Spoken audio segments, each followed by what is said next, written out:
सभी दोस्तों को मेरा प्यार भरा नमस्कार। मैं Dilip Chaudhary civil war room application पर आप सभी दोस्तों का बहुत बहुत स्वागत करता हूं। दोस्तों, आज हम राजस्थान के भौतिक प्रदेशों से संबंधित प्रश्नों को साथ ही राजस्थान की सामान्य जानकारी से संबंधित कुछ प्रश्नों का हल करने जा रहे हैं। दोस्तों देखो, पिछली जो परीक्षाओं में प्रश्न किस तरह से किए गए हैं उनको एक तरह से यहाँ पे हम आपको बताते जा रहे हैं और इनसे आपको बहुत ज़्यादा लाभ मिलना है, क्योंकि राजस्थान की जो परीक्षाएं हैं उनमें अब तक बहुत ज़्यादा प्रश्न पूछे गए हैं और उन प्रश्नों में से लगभग 70 से 80% प्रश्न रिवाइज होते रहते हैं। तो इसलिए इस सीरीज में जो हम आपको प्रश्न कराते जा रहे हैं उन प्रश्नों का अपने आप में बहुत बड़ा रोल है, जो आपके परीक्षा के दौरान आपको स्पष्ट नज़र आने लगेगा। चलिए दोस्तों, शुरू करते हैं। सबसे पहला प्रश्न है कि राजस्थान का कुल क्षेत्रफल है लगभग कितना है। तो आप सभी को पता है राजस्थान का कुल क्षेत्रफल 3,42,239 वर्ग किलोमीटर है। तो 3,42,239 वर्ग किलोमीटर, तो दूसरा जो ऑप्शन है इसका सही जवाब हो जाएगा। तो बिल्कुल जनरल प्रश्न है। कुछ प्रश्न ऐसे होंगे जो बिल्कुल सरल होंगे, कुछ प्रश्न ऐसे होंगे जो थोड़े कठिन होंगे। उन कठिन प्रश्नों का हम देखेंगे। दूसरा प्रश्न है, राजस्थान का क्षेत्रफल भारत के कुल भौगोलिक क्षेत्र का है। तो आपको पता है राजस्थान का क्षेत्रफल को भारत के कुल क्षेत्रफल का 10.41% हिस्सा जो है वो रखता है। ठीक है, तो ये तो बिल्कुल जनरल प्रश्न हो गई। चलिए आगे चलते हैं।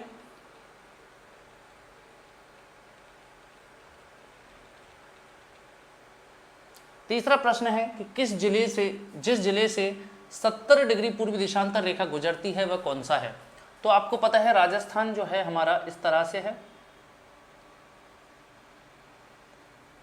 ये राजस्थान है,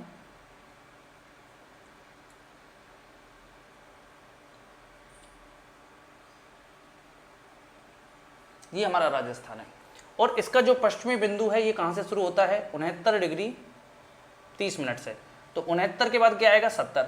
और इधर पूर्वी बिंदु कहाँ तक जाता है, ये जाता है 78 डिग्री 17 मिनट तक। ठीक है, तो यानी कि 69 डिग्री 30 मिनट, यहाँ पे लगभग 70 होगा, यहाँ पे लगभग 71 होगा, ये 72, 73, 74, 75, 76, 77 और यहाँ पे 78। ठीक है, तो 69 डिग्री 30 मिनट के बाद 70 डिग्री आएगा, जो किससे जाएगा, आपके जैसलमेर से ही गुजरेगा। ठीक है, तो जैसलमेर जिला जो है, यहाँ पर जैसलमेर है, तो जैसलमेर से ही गुजरेगा कौन सा, 70 डिग्री पूर्वी देशांतर। तो ये सारे पूर्वी देशांतर ही है, ईस्ट। ऐसे दक्षिण बिंदु हमारा कितना है, 23 डिग्री 3 मिनट और उत्तरी बिंदु 30 डिग्री 12 मिनट उत्तरी अक्षांश, ये भी उत्तरी अक्षांश। ठीक है, इस तरह से। चलिए चौथा प्रश्न, राजस्थान की अंतर्राष्ट्रीय सीमा पर 4 जिले हैं। तो बिल्कुल ये अंतर्राष्ट्रीय सीमा हमारी यहाँ से इंदुमल कोट से शुरू होती है और कहाँ तक जाती है, बाखासर तक जाती है। और इस सीमा पर गंगानगर, बीकानेर, जैसलमेर और बाड़मेर, ये 4 जिले हैं। तो जैसलमेर, बाड़मेर, बीकानेर व गंगानगर स्थित इनमें से सर्वाधिक लंबी सीमा किस जिले की है। तो आपको पता है बाड़मेर की जो सीमा है वो तो 228 वर्ग किलोमीटर है, 228 किलोमीटर। इसी तरह जैसलमेर की सीमा 464 किलोमीटर है। ठीक है, चित्तौड़गढ़ की सीमा लगती नहीं है और झुंझुनू की भी सीमा लगती नहीं है। तो सबसे ज्यादा सीमा किसकी हो गई, जैसलमेर की। ठीक है, इस तरह से इस प्रश्न का जो सही जवाब होगा वो हो जाएगा जैसलमेर। चलिए दोस्तों अगला प्रश्न देखते हैं।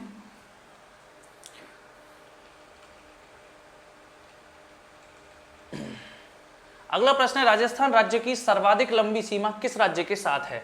तो राजस्थान की जो सीमा है, देखो यहाँ तक आपके गुजरात लगता है, इस वाले हिस्से तक मध्य प्रदेश लगता है, यहाँ पे आपके उत्तर प्रदेश लगता है, यहाँ पे आपके हरियाणा लगता है और यहाँ पे आपके पंजाब लगता है। इस तरह से हमारी राजस्थान की सीमा बनी हुई है। तो इसमें जो सबसे बड़ी सीमा है वो मध्य प्रदेश की है, और वो कितनी है, मध्य प्रदेश की 1600 किलोमीटर। इसी तरह पंजाब की 89 किलोमीटर है। ठीक है, गुजरात की आपके 1022 किलोमीटर है और हरियाणा की 1252 किलोमीटर है। तो अब आप यहाँ पे देख लीजिए कि जो सबसे छोटी सीमा किस जिले की बन रही है, किस राज्य की बन रही है, तो वो है पंजाब। सबसे ज्यादा किसकी बन रही है, मध्य प्रदेश। मध्य प्रदेश के बाद दूसरे स्थान पर कौन सा आता है, हरियाणा आता है, तीसरे पे गुजरात आता है, चौथे पे उत्तर प्रदेश आता है, 877 किलोमीटर है उसकी, और पंजाब 89 किलोमीटर, इसकी सबसे कम है। 5 राज्य राजस्थान की सीमा पर हैं और एक देश है जिसका नाम है पाकिस्तान, और उससे कितनी सीमा लगती है पाकिस्तान से, 70 किलोमीटर हमारे राजस्थान की सीमा लगती है। ठीक है, अच्छा सॉरी यार, मैंने इस प्रश्न का जवाब इसमें दे दिया। ठीक है, कोई बात नहीं, एक जैसे प्रश्न है। तो इसमें है कि राजस्थान राज्य की सर्वाधिक लंबी सीमा किस राज्य के साथ है? तो सर्वाधिक लंबी किससे हो गई? मध्य प्रदेश के साथ। और इस प्रश्न में पूछा है कि सबसे छोटी अंतर्राज्यीय सीमा है, तो सबसे छोटी अंतर्राज्यीय सीमा किसके साथ हो गई? तो वो पंजाब के साथ हो गई। ठीक है, दोनों प्रश्नों के हल जो है वो इसी में आ गए। उत्तर प्रदेश के साथ कितनी बनाती है? 877 किलोमीटर, ध्यान रखेंगे। ठीक है दोस्तों, चलिए अगला प्रश्न हल करते हैं। देखो ये सब कुछ जो है वो नक्शे से होता है, नक्शा आपका बहुत अच्छा होना चाहिए, नक्शे पे आपको सब कुछ आना चाहिए, फिर आपको प्रश्नों को हल करने में बिल्कुल भी दिक्कत नहीं होती है। 7वां जो प्रश्न है वो देखें, राजस्थान के जिले जो अंतरराष्ट्रीय सीमा पर स्थित हैं, तो अंतरराष्ट्रीय पर गंगानगर, बीकानेर, जैसलमेर और बाड़मेर। गंगानगर, बीकानेर, जैसलमेर और बाड़मेर। पहला ऑप्शन बिल्कुल क्या हो जाता है? करेक्ट। दूसरे में है जालौर, नहीं है, जालौर तो है ही नहीं। गंगानगर, बीकानेर, जोधपुर, जोधपुर जालौर दोनों नहीं है। ठीक है, जालौर नहीं है इसमें। ठीक है, तो ये तीनों गलत हो जाते हैं, पहला ऑप्शन जो है वो बिल्कुल सही है। 8वां प्रश्न है कि बाड़मेर जिले की सीमा किससे नहीं मिलती है? तो देखो बाड़मेर कहाँ पे पड़ता है? बाड़मेर इस जगह पे है, ये बाड़मेर है। बाड़मेर के जस्ट नीचे क्या पड़ जाता है? जालौर पड़ जाता है, और इधर आपके जोधपुर आ जाता है। ठीक है, इधर आपके जैसलमेर, तो इधर जैसलमेर, इधर जोधपुर, इधर जालौर, ये तीनों घेरे हुए हैं। अब चौथा ऑप्शन जो है वो है सिरोही, तो सिरोही जालौर से सीमा लगाता है, ना कि किससे? बाड़मेर से। तो प्रश्न है कि बाड़मेर जिले की सीमा नहीं मिलती है, तो जालौर से तो मिल रही है, जोधपुर से भी मिल रही है, जैसलमेर से भी मिल रही है, किससे नहीं मिल रही? सिरोही से, क्योंकि सिरोही और बाड़मेर के बीच कौन आ गया? जालौर। सिरोही और बाड़मेर के बीच कौन आ गया? जालौर। ये हमेशा बीच में कोई ना कोई आ ही जाता है। ठीक है, और काम खराब करवा जाता है। चलिए अगला प्रश्न देखते हैं दोस्तों।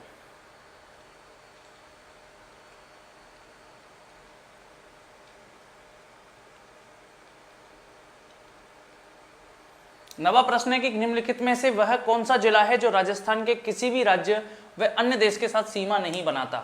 तो देखो बाड़मेर पाकिस्तान के साथ सीमा बना रहा है और गुजरात के साथ बना रहा है, बीकानेर पाकिस्तान के साथ सीमा बनाता है। ठीक है, जैसलमेर भी पाकिस्तान के साथ सीमा बनाता है, और जोधपुर जो है वो हमारे ही राज्य के साथ सीमा बनाता है, यानी कि अंतर्वर्ती जिला है जोधपुर, और चारों तरफ से राजस्थान के ही जिलों से घिरा हुआ है। जैसे ये जोधपुर है, इसके उत्तर में बीकानेर पड़ जाता है, इधर आपके नागौर पड़ जाता है, इधर आपके अजमेर आ जाता है, इधर आपके पाली आ जाता है, समझ गए आप? सॉरी अजमेर तो नहीं लगता इससे, इधर नागौर आ जाता है, इधर आपके पाली आ जाता है, और नीचे आपके ये जालौर आ जाता है, जालौर, इधर बाड़मेर, इधर जैसलमेर। इस तरह से इसके चारों तरफ राजस्थान के ही जो हैं जिले हैं।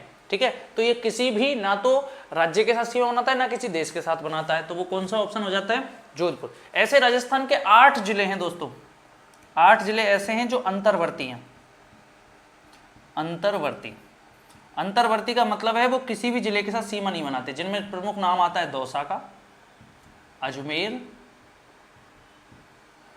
टोंक, पाली, नागौर, बूंदी, जोधपुर,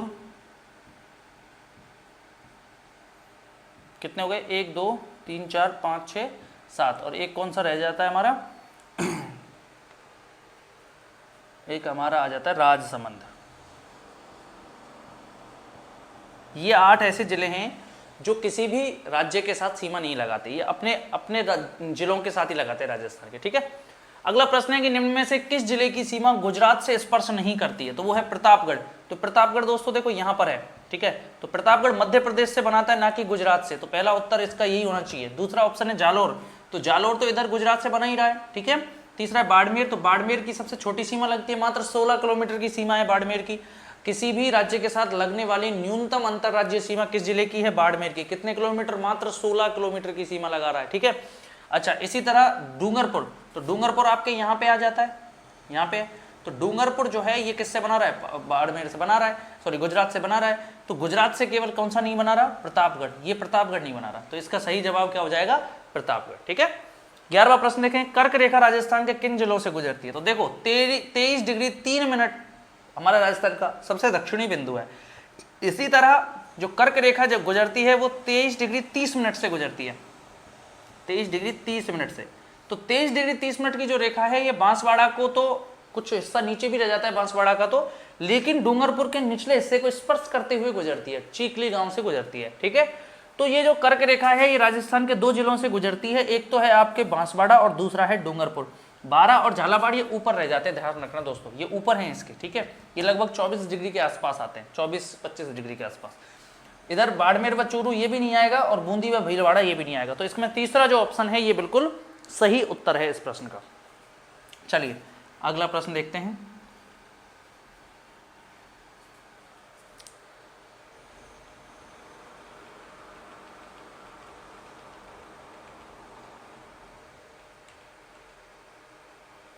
बारहवां प्रश्न है कि निम्न में से राजस्थान के किस जिले की सीमा मध्य प्रदेश से संयुक्त है? तो ऐसा कौन सा राजस्थान का जिला है जिसकी सीमा किससे लग रही है? मध्य प्रदेश के साथ लग रही है। तो भरतपुर तो मध्य प्रदेश के साथ बनाता नहीं है, भरतपुर किसके साथ बनाता है? एक तो हरियाणा के साथ बनाता है और दूसरा उत्तर प्रदेश के साथ बनाता है। इसी तरह सिरोही जो जिला है ये आपके गुजरात के साथ सीमा बनाता है। डूंगरपुर जो जिला है ये भी आपके गुजरात के साथ सीमा बनाता है। तो केवल कौन सा शेष बचा? झालावाड़ जो है ये किसके साथ सीमा बनाता है? झालावाड़ ये मध्य प्रदेश के साथ सीमा बना रहा है। ठीक है, तो इसका सही जवाब क्या हो जाता है? झालावाड़। 13वां प्रश्न है, जैसलमेर जिले का क्षेत्रफल राज्य के कुल क्षेत्रफल का कितने प्रतिशत है? तो देखो जैसलमेर का क्षेत्रफल कितना है? 38,401 और राजस्थान का क्षेत्रफल कितना है? 3,42,239 इंटू 100। ठीक है, इसने का हम इसमें क्या दे देते हैं? भाग दे देते हैं। अब देखो ऐसे मान लो इसको 342,000, ठीक है, 2 जीरो से ये 2 जीरो चली गई। मान लो इसको भी, एक को भी जीरो मान लो, माइनर थोड़ा सा इस पर गड़बड़ हो सकती है, ज़्यादा नहीं होगी। इस जीरो से भी इस जीरो को उड़ा दो। अब इसको काटिए आप, इसको काटना है हमें 2 से काटना है, 1 बार 7 बार 1 बार। इसको काटिए 1 बार 9 बार और 2 बार। ठीक है, यानी कि 1920 में अब हमें 171 का भाग देना है। तो 171 का भाग 1 बार देंगे तो कितना बचेगा? 192 में से 71 घटाएंगे तो 21 बचेगा। ठीक है, तो 21 यानी कि 21 बच गया और 0 210। अब 210 में भाग दीजिए 171 का, 1 बार जाएगा। 171 में 210 में से 171 घटाएंगे तो 29 और 10 39 बचे, 39। 0 पॉइंट लग गया तो 0 आ गई। तो 171 2 बार जब हम भाग लेंगे इसका, 2 बार भाग देंगे तो 2 बार कितनी बार जाएगा? 2 बार जाएगा 342 बार। तो 342 घटा दीजिए, 342 कितना बचा? 8 और ये आपके 4 48। ठीक है, अब इसमें फिर दोबारा भाग देंगे तो 3 बार 17 51 जाता है, तो 2 बार ही जाएगा लगभग। तो 11.22% बार जो है इसका जो है जैसलमेर जो है वो राज्य के कुल क्षेत्रफल के कितने प्रतिशत पर फैला हुआ है? 11.22% हिस्सा निकल के आ रहा है। समझ गए? तो लगभग 11.22% हिस्से पर जैसलमेर फैला। तो इसके लिए आपको क्या होना चाहिए? कोई भी जिला पूछ सकता है आपसे, धौलपुर भी पूछ सकता है, तो धौलपुर का भी ऐसे निकाल सकते हो। धौलपुर है 3033 वर्ग किलोमीटर में फैला हुआ है। तो इस तरह 3,42,239 इंटू 100। ठीक है, इनको 0 कर लो, इसको भी 0 कर लो, 1 0 से 1 0, 1 0 से 1 0 कट गए। इसको भी 0 कर लो, लो हटो। 342 का भाग कितनी में जाएगा? 303 में। कितनी बार जाएगा लगभग बच्चों? कितनी बार जाएगा? 1% बार भी नहीं जा रहा भाई। ठीक है, लगभग 0.9% के बराबर जा रहा है। समझ गए? तो 0.9% पे फैला हुआ है आपके धौलपुर। तो इस तरह से यहां से प्रश्न किया जाएगा। ठीक है, किसी भी जिले का पूछ सकता है आपसे इस तरह से। अगला देखिए 14वां प्रश्न है कि राजस्थान में कौन सा जिला उत्तर प्रदेश राज्य की सीमा से लगा हुआ है? तो उत्तर प्रदेश के साथ सीमा कौन सा लगा रहा है? तो उत्तर प्रदेश के साथ 2 लगाते हैं, भरतपुर और धौलपुर। तो यहाँ पे ऑप्शन देखो, धौलपुर लगाता है, बिल्कुल सही है। अलवर व दौसा नहीं लगाते हैं, भरतपुर लगाता है बिल्कुल। चौथा ऑप्शन है भरतपुर व धौलपुर दोनों, तो दोनों, ये चौथा ऑप्शन है, इसमें बिल्कुल सही बैठ जाता है। ठीक है, बिल्कुल सरल सा प्रश्न है, कोई बड़ी बात नहीं है इस प्रश्न में। चलिए अब अगला प्रश्न देखेंगे दोस्तों। इनको तो साफ कर देता हूँ, अंतर्वर्ती जिलों को तो, है ना, और ये कर्क रेखा भी कर देता हूँ।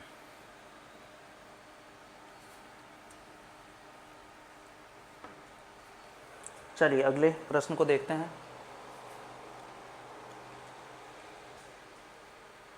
15वां प्रश्न देखें कि क्षेत्रफल के आधार पर राजस्थान का सबसे छोटा जिला है। तो क्षेत्रफल के आधार पर सबसे छोटा जिला कौन सा है? आपको पता है, धौलपुर है।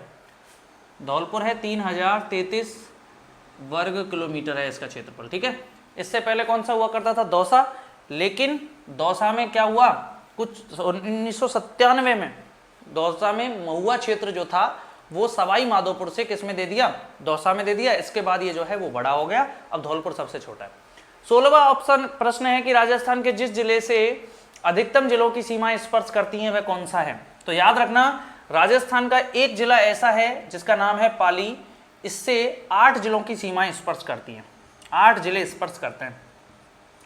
और इन 8 जिलों के नाम याद रखने के लिए आप एक ट्रिक यूज कर सकते हैं कि अब जरा उनसे मिलें जो पाली से सीमा बनाते हैं, सीमा बनाते हैं। सबसे पहले ध्यान रखेंगे कि पाली ऐसा जिला है जो 8 जिलों के साथ सीमा बनाता है, जो सर्वाधिक जिलों से के साथ सीमा बनाता है। तो उसकी याद ट्रिक है कि अब जरा उनसे मिलें जो पाली से सीमा बनाते हैं, इस ट्रिक से। तो आ से हो जाता है दोस्तों अजमेर, बा से हो जाता है बाड़मेर, जैसे हो जाता है आपके जोधपुर और या जालौर कर लीजिए, रा से राजसमंद, ऊ से उदयपुर, ना से नागौर, सी से सिरोही और जो से जोधपुर। तो एक जा से जालौर और एक जा से जोधपुर, ठीक है। स से सिरोही, ना से नागौर, ऊ से उदयपुर और रा से राजसमंद, ठीक है। और आ से अजमेर और बा से बाड़मेर। क्लियर है। इस तरह से 8 ऐसे जिले हैं जो पाली के साथ सीमा बनाते हैं, ठीक है। सबसे ज्यादा जिलों के साथ सीमा ये बनाता है। और 7 जिलों के साथ सीमा बनाता है नागौर, ये 7 के साथ सीमा बनाता है। चलिए अगला प्रश्न देखेंगे दोस्तों।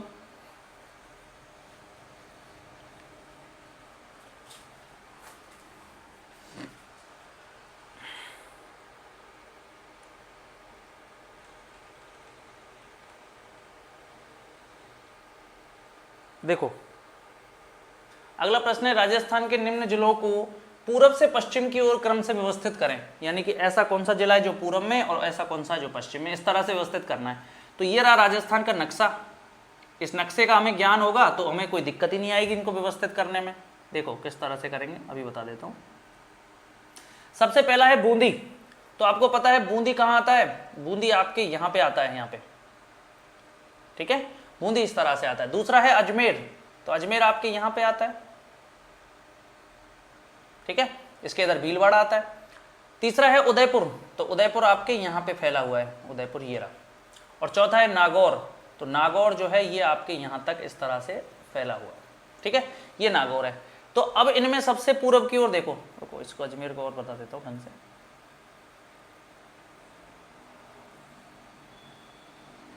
ऐसे है अजमेर जो है, और थोड़ा सा बड़ा हो गया, थोड़ा सा ज़्यादा छोटा कर लो, ये है। अब इसमें जो बूंदी है ये सबसे पूरब में हो गया। उसके बाद कौन सा हो गया, अजमेर। उसके बाद हो गया नागौर और उसके बाद हो गया जोधपुर, सॉरी उदयपुर, ठीक है। तो 1 2 4 3 पूरब की तरफ देखो, पूरब इधर है, ईस्ट इधर है।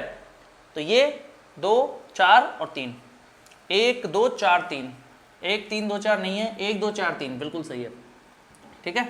ये भी नहीं है और ये भी नहीं है, तो इसमें दूसरा ऑप्शन है ये बिल्कुल सही हो जाता है। क्लियर है। ये बूंदी है, ये अजमेर है, ये नागौर है और ये उदयपुर है। तो आपको ऐसे भी याद होना चाहिए, अपने दिमाग में सेट होना चाहिए पूरा नक्शा, उस तरह से आप हल कर पाएंगे। चलिए अगला प्रश्न देखते हैं दोस्तों।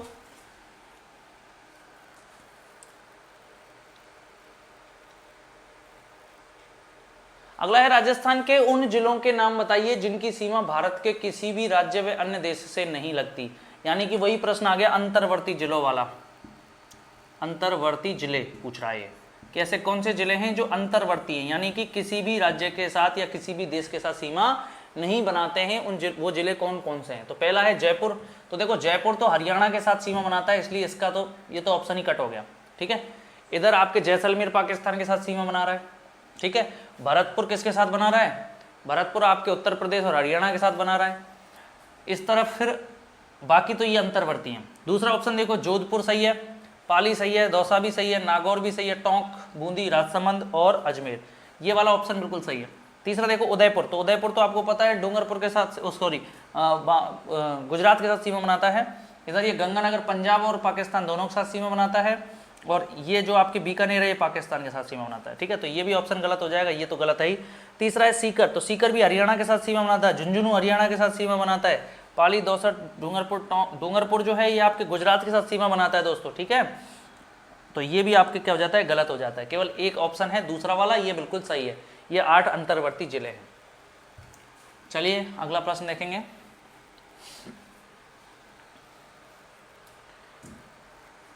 नक्शे में आराम से देख लेना आप उनको, कौन कौन से जिले हैं। वीडियो को रोक लेना बीच में, कोई दिक्कत नहीं है। वैसे भी अपने छोटी वीडियो बनाई है, इनको पार्टों में इसीलिए डिवाइड किया गया है कि जिससे कि आपको क्या दिक्कत नहीं आए। कम समय की देखो, और अगर कोई डाउट है तो आराम से उसको देख लीजिए। चलिए 19वां प्रश्न है, राजस्थान की राज्य सीमा कितने राज्यों से लगती है? तो देखो यहाँ पे पंजाब, यहाँ पे हरियाणा, उत्तर प्रदेश, मध्य प्रदेश और गुजरात। इधर पाकिस्तान देश हो जाता है। तो जिले कितने, राज्य कितने हो गए? पंजाब, हरियाणा, उत्तर प्रदेश, मध्य प्रदेश और गुजरात, टोटल 5। ठीक है, तो ये 5 हो जाएंगे। 20वां प्रश्न है कि राजस्थान का वह जिला जिसका भौगोलिक व सामाजिक वातावरण या पर्यावरण तथा राजनीतिक सीमा उत्तर प्रदेश व मध्य प्रदेश से मिलती है। मैंने आपको बताया था, इस तरह का समझाया था पिछले वीडियो में। तो ये ऐसा जो पूछे कि भौगोलिक रूप से, सामाजिक रूप से, कल्चरल रूप से, सांस्कृतिक रूप से, राजनीतिक रूप से, तो उसमें क्या कि दोनों से जिनकी सीमा लग रही है। ठीक है, तो उत्तर प्रदेश, इसका सीधा सीधा अर्थ पूछ रहा है कि उत्तर प्रदेश और मध्य प्रदेश से राजस्थान का कौन सा जिला लगता है? तो ये धौलपुर एक ऐसा जिला है जो इधर उत्तर प्रदेश से लगता है और इधर मध्य प्रदेश से लगता है। ठीक है, करौली भी नहीं है ऐसा, ना भरतपुर है, ना सवाई माधोपुर है। ठीक है दोस्तों, इसकी जो लोकेशन है वो उत्तर प्रदेश और मध्य प्रदेश के सीमावर्ती क्षेत्र में है। राजस्थान में 21वां प्रश्न पढ़ें।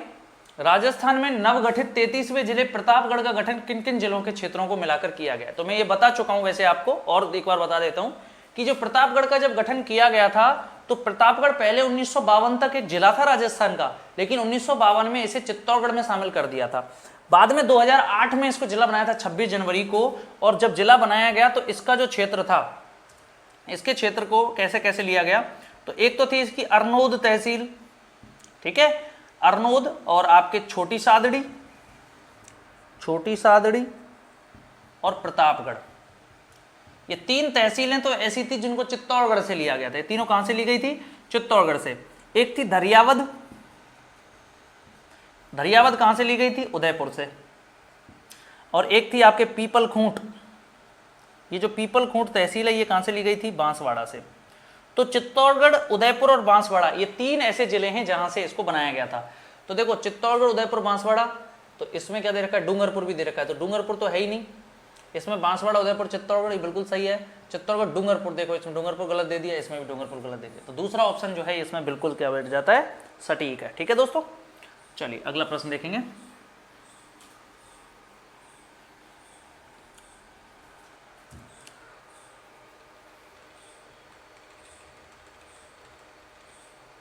निम्न में से कौन सा युग्म सही है? तो इसमें पूछ रहा है कि कौन सा युग्म सही है। तो इसमें देखो, एक तरफ तो राजस्थान की स्थिति यानी कि उत्तर है, पूरब है, जो ये मैंने बता रखे हैं आपको, चारों साइड है ना, और एक इसका क्षेत्रफल। तो क्षेत्रफल तो आपको पता है 3,42,239 वर्ग किलोमीटर है, और इसका जो विस्तार है वो किस तरह से? 23 डिग्री 3 मिनट से 30 डिग्री 12 मिनट तक है। तो 23 डिग्री 30 मिनट 12 मिनट सॉरी से 30 डिग्री 12 मिनट तक, और उत्तरी है ना दोनों, नॉर्थ, और 69 डिग्री 30 मिनट से 78 डिग्री 17 मिनट पूर्वी देशांतर, पूर्वी है, बिल्कुल सही है। और क्षेत्रफल 3,42,239 है। तो ये बिल्कुल मुझे सही लग रहा है। दूसरा ऑप्शन देखो 20 डिग्री, तो 20 डिग्री तो है ही नहीं ना, ये तो गलत हो गया बिल्कुल। ठीक है, दूसरा 23 डिग्री 25 मिनट, नहीं 23 डिग्री 3 मिनट, तो ये भी आपके गलत बैठ जाता है। इधर 69 डिग्री 29 मिनट है, जबकि 69 डिग्री 30 मिनट है, सही। इसी तरह 23 डिग्री 28 मिनट, तो 28 मिनट थोड़ी है, 23 डिग्री 3 मिनट है, तो ये भी आपके गलत है। तो पहला ऑप्शन इसका बिल्कुल सटीक है दोस्तों। ठीक है, तो इसका 22वें प्रश्न का जो जवाब होगा पहला ऑप्शन इसमें हो जाता है।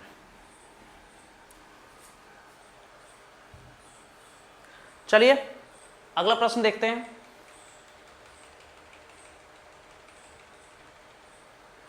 तेईसवां प्रश्न है कि बांसवाड़ा व डूंगरपुर के मध्य के भूभाग को किस नाम से जाना जाता है? तो देखो बांसवाड़ा और डूंगरपुर का मध्य भाग,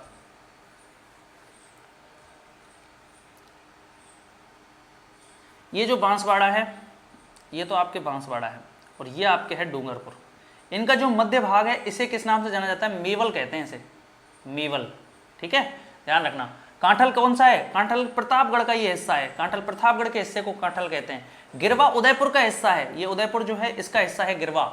और भाकर, भाकर सिरोही में तीव्र ढाल वाली जो पहाड़ियां हैं उनको भाकर कहा जाता है, तो इसमें सही जवाब हो जाता है मेवल, ठीक है। 24वां प्रश्न है कि राजस्थान के किस जिले में बीहड़ मिलते हैं? तो आपको पता है जो चंबल नदी जाती है तो ये कोटा तक तो किस में बहती है? गहरी गौर्ज में बहती है, ठीक है, पहाड़ों में बहती है। तो पहाड़ों में बहने के कारण मिट्टी से इसका मेल जोल नहीं हो पाता। मेल जोल सबसे पहले जो मिट्टी में प्रवेश करती है वो सवाई माधोपुर में करती है, और फिर इसकी स्पीड थोड़ी ज्यादा होती है, इस कारण ये क्या करती है उत्खात भूमि, अवनालिका अपर्दन करती है भूमि का, जिससे उत्खात भूमि या बीहड़ भूमि का निर्माण होता है। तो ये कौन से बेसिन में मिलेगा? चंबल बेसिन में मिलेगा, ठीक है। तो इसका चंबल बेसिन जो है इसका सही जवाब हो जाएगा। चलिए 25वां प्रश्न है कि निम्नलिखित में से कौन सा एक कारण राजस्थान में मरुस्थलीकरण का नहीं है? तो देखो अतिचारण, तो अतिचारण एक ऐसा कारण है, अतिचारण का मतलब है कि खुले रूप से चारागाहों में पशुओं को छोड़ देते हैं, तो उससे क्या होता है, जो मिट्टी होती है उस मिट्टी में कटाव पैदा हो जाता है, और मिट्टी में कटाव पैदा हो जाने के कारण बारिश के समय उसकी उपजाऊपन जो है वो खत्म हो जाता है, इसलिए वहां पे मरुस्थलीकरण बढ़ता है। ऐसे दूसरा है वनोन्मूलन। वनोन्मूलन का मतलब है वनों को समाप्त करना, तो वन समाप्त होंगे तो मरुस्थलीकरण बढ़ेगा, सीधी सी बात है। शहरीकरण, अगर आप शहर विकसित करोगे तो ऐसा तो जरूरी नहीं है शहर विकसित करोगे तो भाई मरुस्थलीकरण होगा, ऐसा तो जरूरी नहीं है, तो ये थोड़ा कम सही लग रहा है। चौथा है अनुचित मृदा एवं जल प्रबंधन। हाँ, तो मृदा अगर हम मिट्टी का और जल का सही से प्रबंधन नहीं करेंगे तो भी मरुस्थलीकरण होगा, तो इसका जो नहीं पूछ रहा है तो ये तीसरा ऑप्शन जो शहरीकरण है ये इसका सही जवाब है, यानी कि शहरीकरण मरुस्थलीकरण का कोई कारण नहीं है। भाई आप शहर विकसित कर रहे हैं तो इसका मतलब ये थोड़ी है मरुस्थल बने रहे, समझ रहे हैं आप। चलिए अगला प्रश्न देखें। 26वां प्रश्न है कि छप्पन का मैदान राजस्थान के किस भाग में है?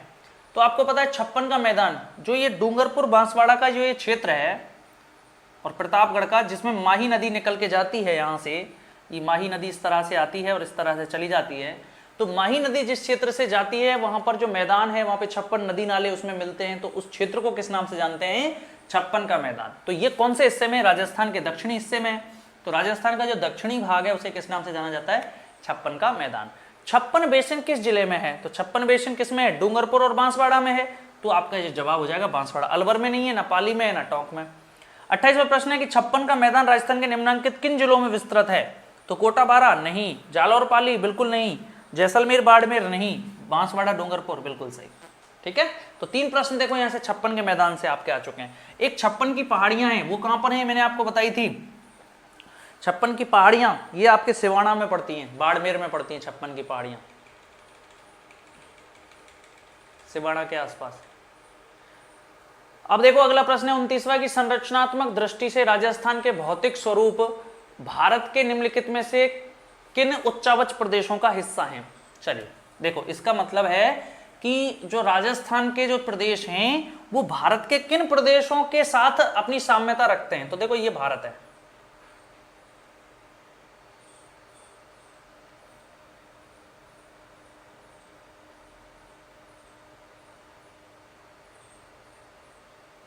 ये हमारा भारत है और यहां पे है हमारा राजस्थान, ठीक है।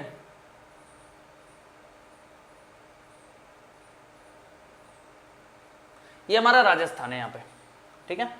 अब देखिए भारत में जो पहला ऑप्शन है बृहत मैदान, तो बृहत मैदान कहां से कहां तक फैले हुए हैं? ये पूरा जो प्रदेश है इसे हम बृहत मैदान के नाम से जानते हैं, ठीक है। ये बृहत मैदान है, गंगा यमुना के बृहत मैदान यहाँ पे।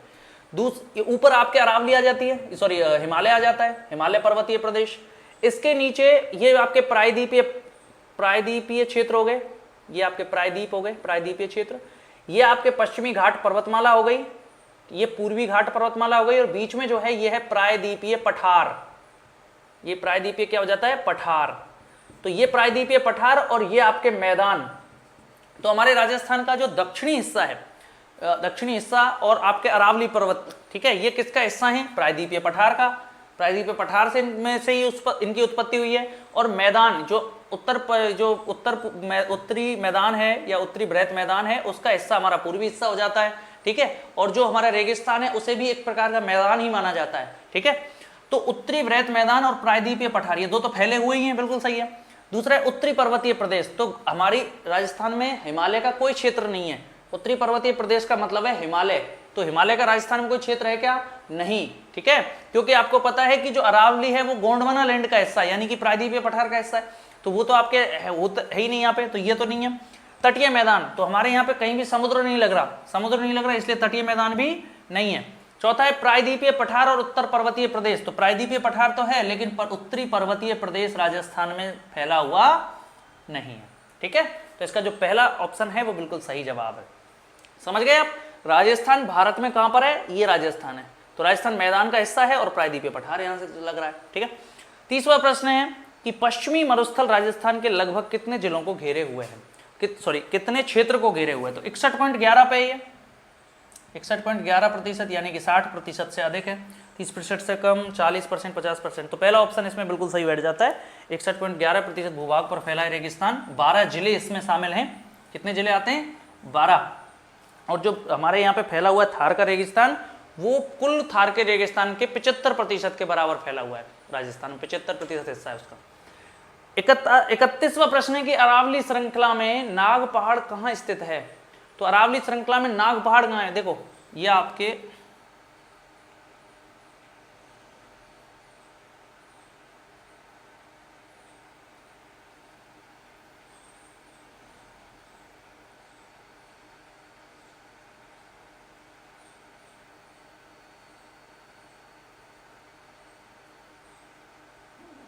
देखो ये हमारा राजस्थान है। इस हमारे राजस्थान में जो नाग पहाड़ है, देखो ये अजमेर है ना, ये अजमेर है, ये अजमेर है और यहां पे है पुष्कर। इनके बीच में नाग पहाड़ स्थित है। अजमेर और पुष्कर के बीच में नाग पहाड़ है। अब यहां पे प्रश्न पढ़ो। पहला है कुंभलगढ़ के उत्तर में, तो देखो कुंभलगढ़ कहां पर है? कुंभलगढ़ यहां पर है, ठीक है, कुंभलगढ़ यहां पे है। तो कुंभलगढ़ के उत्तर में है क्या? उत्तर पूर्व में है थोड़ा सा, ठीक है। कहां पे है? उत्तर पूर्व में है कुंभलगढ़ के। गलत है। सीकर के पश्चिम में, तो देखो सीकर कहां पे है? सीकर यहां पे है, तो सीकर के दक्षिण पश्चिम में, या मानो दक्षिण पश्चिम में ही है। पुष्कर के पश्चिम में, तो देखो पुष्कर जो है, पुष्कर यहां पे है, तो इसके तो पूर्व में है ना कि पश्चिम में। और चौथा है अजमेर के पश्चिम में, तो देखो अजमेर यहां पर है और इसमें अजमेर के पश्चिम में है, तो बिल्कुल सही है। नाग पहाड़ अजमेर के पश्चिम में है। नाग पहाड़ यहाँ की चोटी है जो 795 मीटर ऊंची है, 795 मीटर है राजस्थान में। मध्य अरावली श्रेणियों में ये जो है तीसरे नंबर की श्रेणी है, तीसरे नंबर की ऊंची चोटियों में से। सबसे ऊंची गोरमजी है, महाराज जी है टोडगढ़, और दूसरी है आपके तारागढ़, और तीसरी है नागपाड़। चलिए 32वां प्रश्न देखें दोस्तों कि निम्न कथनों पर विचार कीजिए। विचार करना है कि अरावली मरुस्थल के पूर्ववर्ती विस्तार को रोकती है। तो देखो अरावली जो है वो कहां है? देखो यहां पे अरावली इस तरह से फैली हुई है, ये अरावली है। तो अरावली जो है ये पश्चिमी मरुस्थल है, तो इसको क्या पूर्व में बढ़ने से रोकती है? तो बिल्कुल सही है, रोकती है। दूसरा है राजस्थान की सभी नदियों का उद्गम अरावली से है। तो दोस्तों राजस्थान में सभी नदियां अगर उद्गम अरावली से हम मानते हैं, तो फिर चंबल कहां से आती है? अरावली से आती है क्या? नहीं, विंध्याचल से। माही कहां से आती है? माही भी विंध्याचल से आती है। अगर हम बात करें घग्गर, तो घग्गर कहां से आती है? शिवालिक से आती है, हिमालय से आती है। समझ गए आप? तो राजस्थान की सभी नदियों का उद्गम अरावली नहीं है, तो ये आपके गलत है। तीसरा है राजस्थान में वर्षा का वितरण प्रारूप अरावली से प्रभावित नहीं होता। तो राजस्थान में वर्षा का वितरण प्रारूप अरावली से प्रभावित होता है क्या? प्रभावित नहीं होता। तो प्रभावित होता है भाई, वर्षा का वितरण अरावली से प्रभावित होता है। अगर अरावली जो है ये नहीं होती तो राजस्थान के पूर्वी हिस्सों में बारिश कम होती, ठीक है। और ऐसा भी हो सकता था कि पश्चिमी प्रदेश जो है उसमें भी बारिश ज्यादा होती अगर अरावली नहीं होती। तो यानी कि प्रभावित तो करती है, यानी कि इसमें जो तीसरा ऑप्शन है ये भी क्या हो जाता है? गलत। और चौथा है कि अरावली प्रदेश धात्विक खनिजों से समृद्ध है। तो बिल्कुल राजस्थान का अजायब घर, राजस्थान को क्या कहते हैं? खनिजों का अजायब घर, क्योंकि यहाँ सबसे ज्यादा जो है खनिज पाए जाते हैं, सबसे ज्यादा प्रकार के खनिज पाए जाते हैं, इसलिए धात्विक खनिजों में समृद्ध है अरावली। बिल्कुल सही है, ठीक है। तो पहला और चौथा इसमें सही है, तो यानी कि पहला ऑप्शन केवल 1 और 4 सही है, ठीक है दोस्तों। चलिए अगला प्रश्न देखेंगे।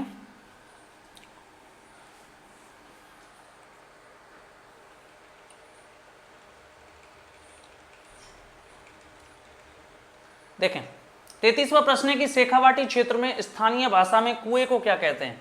तो स्थानीय भाषा में जो शेखावाटी में कहते हैं उसे कहते हैं जोहड़।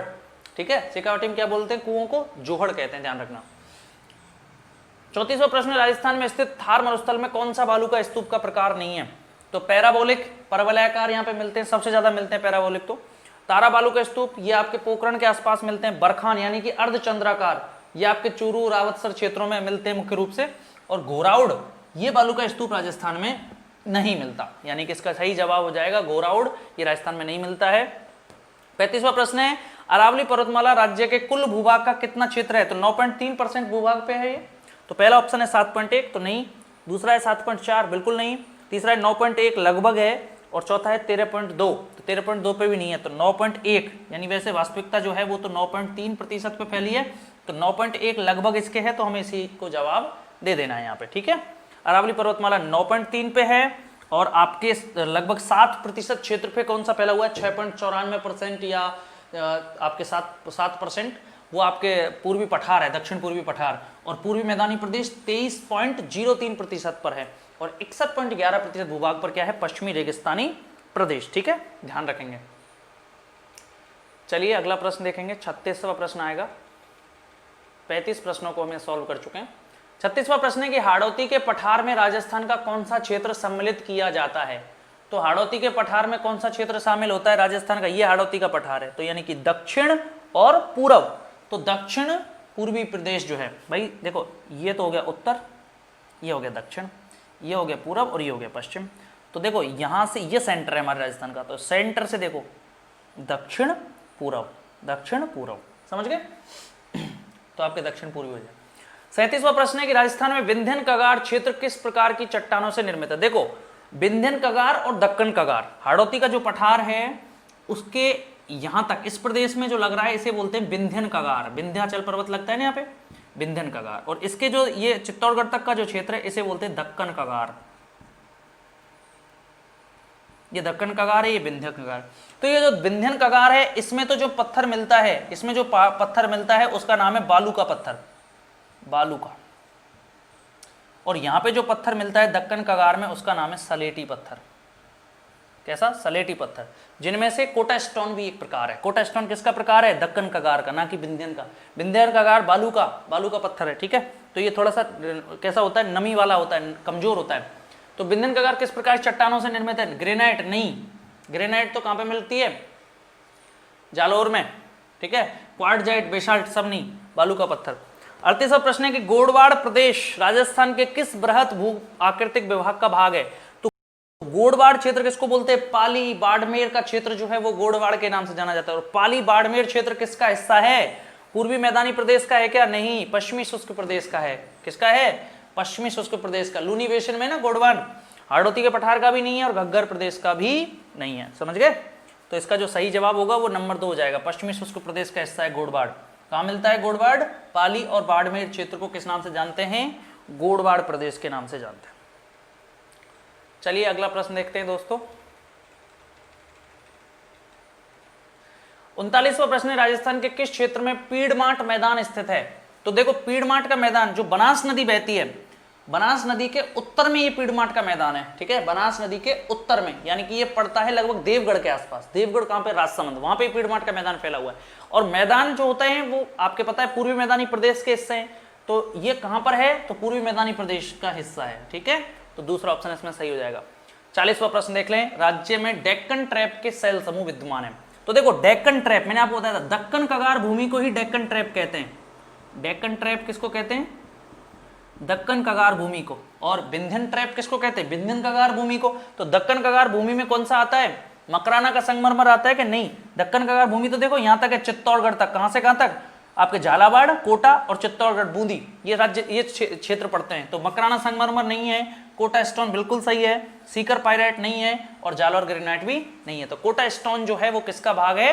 डेक्कन ट्रैप का। ठीक है, ध्यान रखना। ये कैसा पत्थर है? सलेटी पत्थर है। और विंध्यन कगार भूमि में जो पत्थर है वो कैसा है? बालू का पत्थर, बालू का। ठीक है, अच्छा 41वां प्रश्न देखें, राजस्थान स्थित थार का मरुस्थल किसका अवशेष है? तो थार का मरुस्थल मैं आपको बताऊं, आपको पता होना चाहिए, जो थार का मरुस्थल है पहले ये एक तो प्रायद्वीपीय पठार ये हो गया गोंडवाना लैंड और उत्तर में था अंगारा लैंड। जब ये दोनों टकराए इनके बीच में क्या था, गोंडवाना और अंगारा के बीच में तेथिस सागर। जब ये दोनों आपस में टकराए तो हिमालय तो यहाँ उभर के आया और इस प्रदेश में मैदान का निर्माण हो गया। तो जो ये मैदान निर्मित हुआ ये तेथिस सागर के स्थान पर है, और हिमालय जहां पर उभरा वो भी तेथिस सागर का अवशेष है। ठीक है, तो यहाँ पे पूछ रहा है कि थार का मरुस्थल कहाँ पे, तो थार का मरुस्थल भी किसके स्थान पर है, तेथिस सागर के स्थान पर। ठीक है, लूनी नदी का तो नहीं, लूनी नदी ने नहीं बनाया इसको, इसको जो बनाया है आपको जो थार के मरुस्थल को, उसमें घग्गर और सरस्वती नदी, इसका प्रबल योगदान रहा है। घग्गर और सरस्वती नदी ने ही इसको ढका है पूरे क्षेत्र को। लूनी तो एक बहुत छोटी नदी है। ठीक है, चलिए अगला प्रश्न देखते हैं।